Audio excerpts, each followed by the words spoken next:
Welcome to Food Shrinks. Hey gang, Molly, and Clarissa here, your food shrinks besties. Hey, we need your help. We need your help.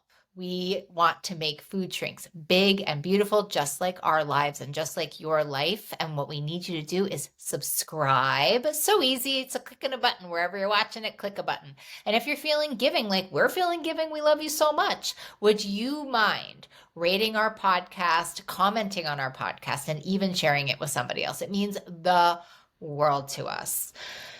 Anyway, we were pre-gaming the show. I almost started crying. So every time we pre-game and something big happens, I'm like, wait, get it on, get recorded. So let's get to the show. It's a good one today. But, Yeah, probably a cry, but what is the new one, it's Pond? all good. So we received an email and we discussed we wanted to wait for Clarissa to get back from vacation. So here we are. So the email says, I wanted to ask if you would ever consider doing an episode on this idea that the real addiction is the addiction to dieting. I'm really stuck myself in my recovery journey. So I listen to both sides, the food freedom coaches, therapists, and the food addiction ones too. One argument, and a very convincing one with that, is from the intuitive eating food freedom camp, is that some of us are simply addicted to dieting, not food, and that being abstinent is the same as dieting. Therefore, being abstinent, we are fueling our addiction. I've tried both abstaining from processed foods and intuitive eating, and I failed at both. I've had therapy, received food freedom coaching, somatic work, yet I always end up binging on processed foods. So I guess I may be stuck in a quasi recovery forever. I really loved your episode around failing, and it was Molly C. who mentioned she tried abstinence several times before succeeding. This was so inspiring. I somehow thought the three of you just swam through it, and I wasn't cut from the same cloth as your wonderful selves. So thank you again. That's Yeah. the part that made me cry, which I mean, oh, you guys, listen to the show better. We're like such flawed humans.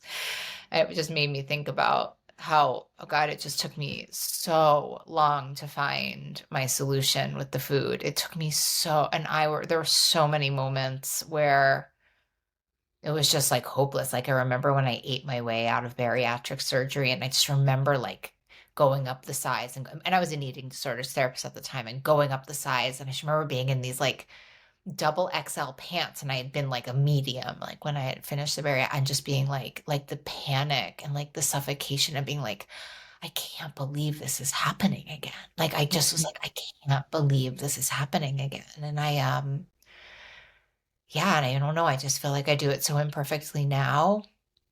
I don't know what the answer to any of this is. And of course, I like want us to talk it through.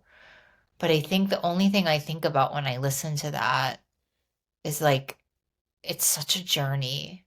And it's like, it's so easy to get caught up in the dogma of this Mhm. and like lose like the truth. Like, can I just tell one story? And then Yeah. like I was coaching this woman yesterday. I love her so much. And she was like her like second coaching session with me. And like so the way that I do it is like you send me your food, and like we look at like I'm like very involved with people like in their time with me. And she was doing this amazing thing because she was on vacation. So she would like send me her breakfast, and she's like, listen, the minute I know lunch and snack, like I'll send it over. And I'm like, wow, that's like amazing. Good for you, like, and then she like had a little lapse and like wrote about it. It was like amazing. Like she was like wrote like, oh, here's what I thought the triggers were. And I'm like, this is great. Like, good for you. And so anyway, so she got on the call yesterday, and I was like, wow, like this is amazing. Like you're really finding your way, and you're really finding these middle paths. Like this is incredible. Like I'm so excited for you. And her face went like her face like relaxed, and she was like, I literally thought I was going to be in so much trouble, Molly, Oh, because I like wasn't doing this like the way you told me to do it in the last session. And I was like, oh yeah, like and that makes me want to cry too, right? Like I'm like, mhm. that is not the point of this, babe. Like the point is that like you're free, you're finding what works, you're finding something that like you can integrate. It's your relationship with food. Like I'm just like someone who's seen 10,000 cases and can probably help you to negotiate and find your way. And like, I don't know, I feel like we always come back to the same thing. Like, I think it's all true. I think we're addicted to dieting. I think processed food is addictive, but I do think this doing it right thing can really kill us. That's That's the addictive piece take for on it. sure, Yeah. is doing it right or doing it perfectly. I think most people that we work with definitely score high on the Frost multidimensional perfectionism Wait, scale. what is that? Oh my Well, God, we went side it's yeah, quickly. it's again just something that you can take on your own to see where you score. But what we notice is for individuals who score high in different areas, that can reflect their relationship with food, body, and self, and how strong their inner critic is. And I think that that just makes them most vulnerable to the diet field.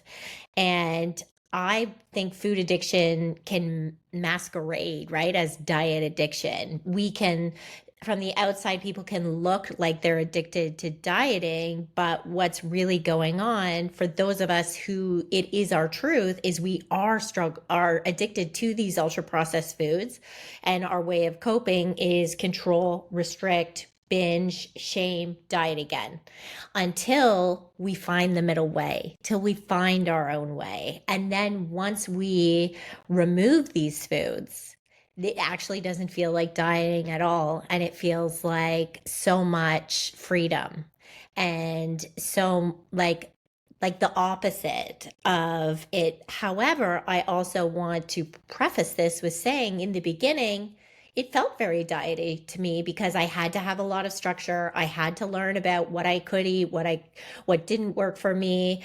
There was timing, there was quantities. Yeah, that felt like diet to me, but it was also the cement or the foundation that let me build my own recovery house on to learn what works for me and what doesn't work for me.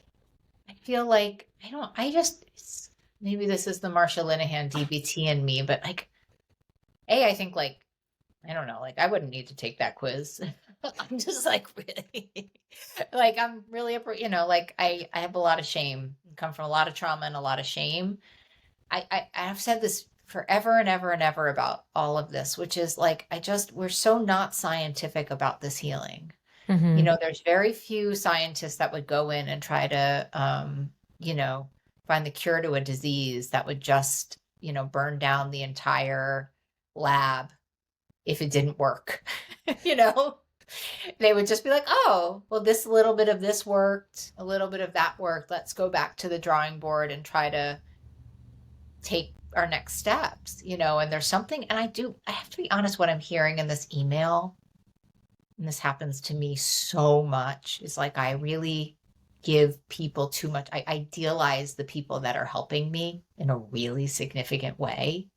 And let me tell you something, it's a losing battle. There's nobody who's going to come save me, except for the God of my understanding, and my own, and taking what I want from people, not idealizing them, understanding like it's just like, so what I'm hearing in all of this, and I don't know if you heard this too, guys, that's just like, when there's a way that we take help that doesn't allow for help to work. And I say that really gently to whoever just wrote that, which is if you're saying, well, this person needs to come in and save me. And I just know, like, I ever tell you guys that story of like when I was in one of my many relapses, but after I'd had the bariatric surgery and I realized I was like about to lose my job and I was gaining weight hand over foot. I hired this nutritionist, bless her. I don't even remember her name, but I have such amends to make to her because I really beat the emotional crap out of her because of my stuff, right? Like, Mm-hmm. this isn't happening fast enough. Like, what are you doing? I can't do this. And it's like, she couldn't win. Like, there was not a win. There was no win for her there, right? And like, so it's like the cortisol that comes with taking help. I think that also has to be addressed too. Like, this is a journey. Mm-hmm. MP are so quiet. Yeah, I'm just taking it in. I think about this where like, Clarissa, you're talking about like find the middle way and like perfectionism and all these things.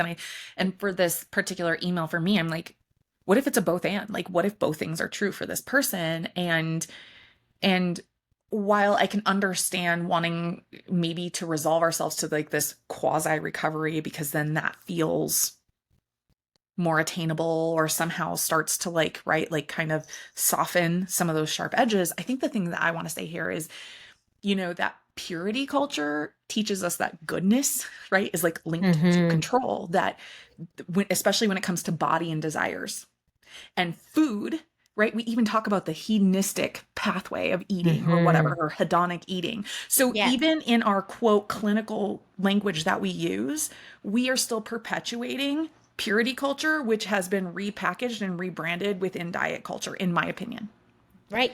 Right? Our Clean eating. clean Can you just eating, dumb that down though? Because cheat days, bad food, good okay. body, So right we're Yes. size putting body. morality on The diet. correct, yeah, Yes. and that our self-worth is tied to restriction, discipline, how thin we can be, Yeah. right? Yeah. And that I when we struggle with that. indulge, we feel like we're falling from grace, right? Like we really feel like, oh, I mean, I can't even tell you how many times I get voice messages from clients, or even when clients come to group or individual sessions and they like do these like confessions, right? Mm. And I like that's kind of like my frame of Yeah. reference to it, right? Where it just feels like they're showing up and I just have to like confess all my sins so that you can tell me how I can go repent and be, free and fine again, or how I can move forward.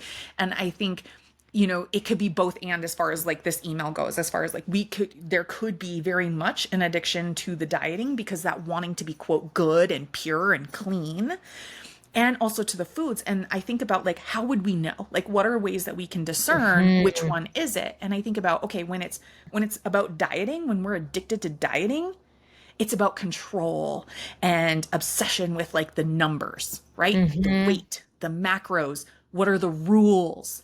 And we get that dopamine from like having these really like clear plans, and when we track and like when we see the weight drop on the scale, and we might be praised socially, right? Like people might be like, "Oh, what are you doing? You look so great."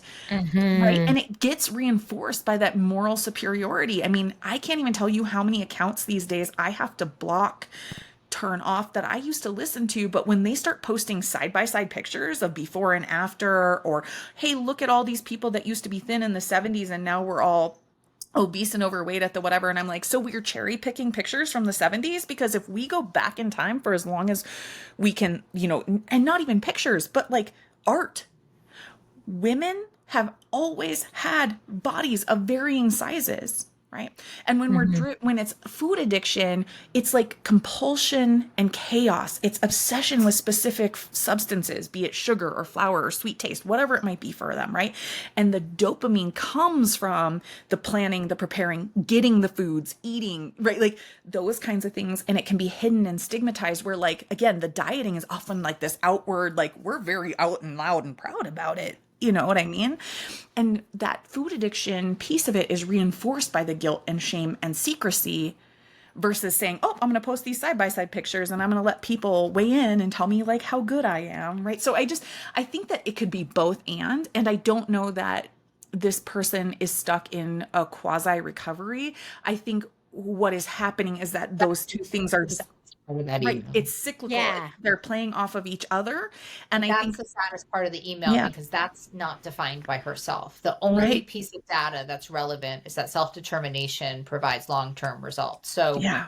that's a clinical diagnosis of her own making that I Yeah. would, if I was her therapist, I'd be like, can we please reevaluate you never saying that word again? Right. I don't even know what quasi recovery means. Like, I don't even know what that means. Like, No, is and it's that not kind and loving. I can no? promise you that. I mean, the only thing I know for sure is that we don't do this thing perfectly. And I feel like Yeah. when we're talking about addiction to dieting, we're saying I'm addicted to doing this perfectly, which to me means that I'm never going to get well. I mean, to me, it's just that perfect. I feel like most of my career has been helping people to do what they call in DBT, like dialectical abstinence, like trying Mhm. your very best to do your very best, your most intentional, most loving, highest level relationship with food every day in, day out. And when you don't, you just try to get back on. Like by the way, it's like so unsexy, isn't it? Mhm.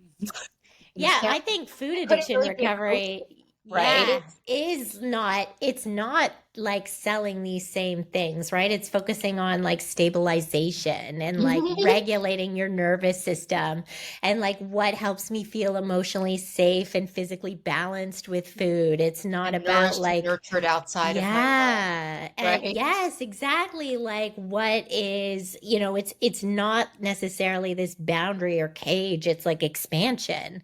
Yeah. But there's no specific guide how to get to the expansion because it's in you. And I think you need to be able to sit with somebody who can maybe ask you the right questions or provide the right safety for you to be able to start to explore that. I do think, when it comes to getting help, it's so important to be with two kinds of people when you're feeling like this woman is feeling. The first one is to be with somebody who's done their own work and seen their own shadows so that they're not like triggered by what this person is saying. Because Mm-hmm. hearing somebody say, I think I'm addicted to dieting and I think I'm addicted to processed foods, like that's a gold mine as far as I'm concerned. If I was not right, like, okay, well, you're addicted to both. Let's put you on the treatment plan for both of them. And here's the, so it's like someone who's like, like, can we look at that? Like what we're saying. I'm like, what does that even Right. mean? Quasi dieting? Like, I don't think that's a thing. Like, can we Or let the even just to offer them compassion and say, wow, that sounds like that must feel so hard. yeah, right. Not force a solution on it. Yeah. And I think the only other thing I remember, there's no evidence-based treatment for anorexia. We know this, right? Which to the listener means that you have to be with someone who's seen a lot of cases of anorexia to cure it, because you see these patterns and then you say, oh, like let's use Maudsley. That's one thing to let's use DBT, open DBT. Let's use all like you just have to be with someone who's seen a lot. And I Mm-hmm. do think experience matters in these ways. I just know this from this one. I'm like, she's like, how did you know to do that? And I'm like, I don't know. I've just been doing this my whole life. So I just know kind of what to do. But you have to be with someone who's like a little bit fearless and seen their own Mm-hmm. shadows, because Right. healers are humans. Mhm. Well, and I And think you're right. Like it does get scary, and the people are like, "Whoa!" Like they want to jump on it and do the control thing, and like let's start doing a treatment plan. Let's Fix. start doing all these things. But if we remember, Fix. addiction is one thing with many outlets, and so it would make sense that if you're struggling in one area, and if you're noticing something else, or you're starting to have this question, it's like we don't have to. For me, I guess I don't look at it as like each thing is an individual problem. I want to look at like what is the solution, right? Because we can't go back in time and stop you from ever doing your first diet. We can't go back in time and stop you from eating that first thing that was going to.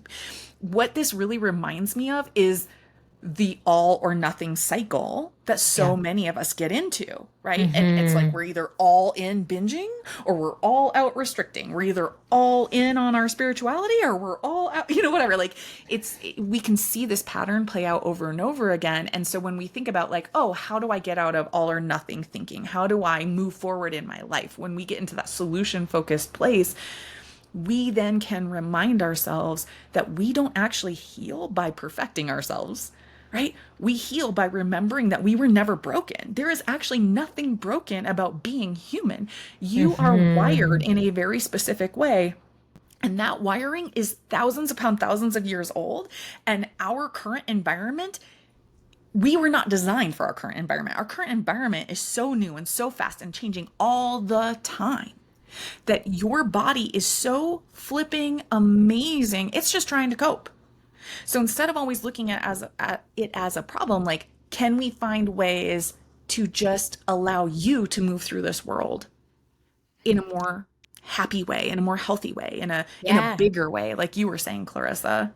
Well, and Yeah. I think what I love about it is thinking about when I started, I always felt like food addiction recovery must be wrong, Mhm. because it was, eliminating or restricting things. But then, like, once I actually was given permission to do it by, Vera, to say it's okay to eat this way, and it's not a diet, and it actually, I knew my nervous system, my brain knew it was the way that was better for me. It was just like so much peace rather than this obsession. And what I learned was eating this way actually allowed me to feel more like myself, and that it's I so had good. never experienced in life before. And I think that's all kind of where we hope to be one day in relationship with food. My understanding of food addiction, my intro to it was more of that like sort of very rigid version of it. There's all different, like when you're bringing the scale to the restaurant. And I thought I'd rather die of food addiction, then do it that Hmm. way. And I'm not saying that this doesn't work for some people. I'm just saying this is my experience of it. And so, when I was offered just a more gentler Flexible. entryway Yeah. into it, I was like, oh, well, I'm dying of this, so I could probably give up sugar and flour, but not artificial sweeteners, and then those came on and and so, but the other thing I was thinking that I wanted to share with this woman is like, honestly, like I just had to let go of outcomes. That's the only way that Mm. I had to just let go of outcomes.